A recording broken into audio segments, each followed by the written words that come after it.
మేము మొదటికెళ్ళి కూడా చెప్తున్నాము. మరి దయ్యాలు మీ పార్టీలో ఉన్న మాట వాస్తవమే, కోవట్లు మీ పార్టీలో ఉన్న మాట వాస్తవమే. 10 ఏళ్లుగా తెలంగాణ సంపదని దోచుకొని అది దాచుకొని పంచుకునేలో వచ్చిన పంచాయతీ మీకు తెలంగాణ సొమ్ము పంపకాల్లో పుట్టిన పంచాయతీ మీ కళ్ళ ఏదైతే బీజేపీ పార్టీ నాయకులు మాట్లాడుతూ రేపు పొద్దున హరీష్ రావు గారే బీఆర్ఎస్ పార్టీకి సెకండ్ అని చెప్పి మాట్లాడుతారు. బీఆర్ఎస్ పార్టీలో ఏం జరుగుతుంది బీజేపీ వాళ్ళకి తెలుస్తుంది, బీజేపీలో ఏం నడుస్తుంది బీఆర్ఎస్ పార్టీ వాళ్ళకి తెలుస్తుంది. మేము అందుకే చాలా సూటిగా మొదటికెళ్ళి కూడా చెప్తున్నాము, బీఆర్ఎస్ పార్టీ బీజేపీ పార్టీ రెండు వేరే వేరే కాదు, రెండు కూడా ఒకటే.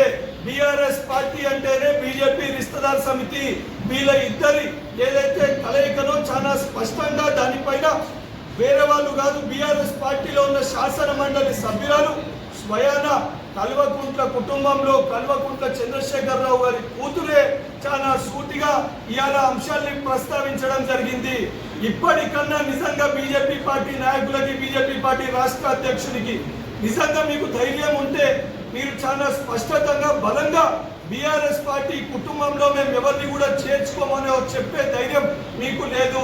ఈరోజు ఉదయంకి వెళ్ళి కూడా అరవింద్ మాట్లాడినా మహేశ్వర్ రెడ్డి గారు మాట్లాడినా అటు ఇండైరెక్ట్ గా బీఆర్ఎస్ పార్టీలో కేసీఆర్ గారిని పొగడుతున్నట్టు లేదా నెక్స్ట్ హరీష్ రావు గారికి లాభం చేకూర్చే విధంగా వారి మాటలు చాలా స్పష్టంగా ఉన్నాయి. కేటీఆర్ గారు కూడా ప్రెస్ మీట్ లో పత్రికా విలేకరులు అంశం పైన అడిగినప్పుడు బీజేపీ పార్టీని విమర్శించే అంశాన్ని ప్రస్తావించినప్పుడు రాహుల్ గాంధీ గారి గురించి రేవంత్ రెడ్డి గారి గురించి మాట్లాడుతున్నాం. అరే కేటీఆర్ నీకు సూటిగా చెప్తున్నా, నిజంగా నీకు చిత్తశుద్ధి ఉంటే బాధ్యతనే ఉంటే నీ కుటుంబంలో పంచాయతీ ఫస్ట్ చెప్పుకో, నీ కుటుంబంలో నీ చెల్లి అడిగిన ప్రశ్నలకి సమాధానం చెప్పు.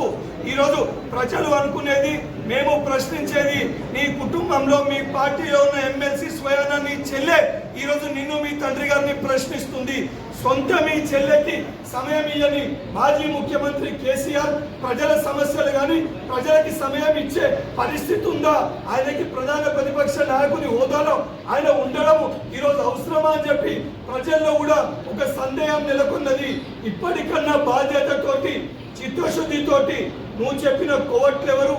నువ్వు 10 ఏళ్ళ అధికారంలో ఉన్నప్పుడు ఏ రకంగా నువ్వు నీ పార్టీ బలోపేతం కోసము కాంగ్రెస్ పార్టీలో కొంతమంది వ్యక్తులతోటి కౌశిక్ రెడ్డి కొంతమంది వ్యక్తులతోటి ఏ రకంగా కాంగ్రెస్ పార్టీని డ్యామేజ్ చేసే ప్రయత్నం చేసినావో నువ్వు చేసిన ఇవాళ తిరిగి అదే దుస్థితి అదే పరిస్థితి ఆ కర్మ నిన్ను తప్పనిసరిగా వెంటాడుతుంది. మేము ఇప్పుడు కూడా సూటిగా చెప్తున్నాము, బీఆర్ఎస్ పార్టీ అంటేనే దొంగల పార్టీ, కల్వకుంట్ల కుటుంబం అంటేనే దయ్యాల కుటుంబం, దొంగల కుటుంబము. అది చాలా స్పష్టంగా బీఆర్ఎస్ పార్టీ నాయకులు ఆ కుటుంబ సభ్యులే ఇవాళ దాన్ని అంగీకరించడం జరిగింది. వీటిపైన కల్వకుంట్ల కవిత కేటీఆర్ గారు ఏదైతే సమాధానం చెప్పాలి ఇవన్నింటినీ కాదని చెప్పి రాహుల్ గాంధీ గారిని రేవంత్ రెడ్డి గారిని ప్రజా ప్రభుత్వాన్ని మా ప్రభుత్వాన్ని ఏదైతే విమర్శించే హక్కు నీకు కానీ నీ కుటుంబానికి లేదని చెప్పి కేటీఆర్ని హెచ్చరిస్తున్నా.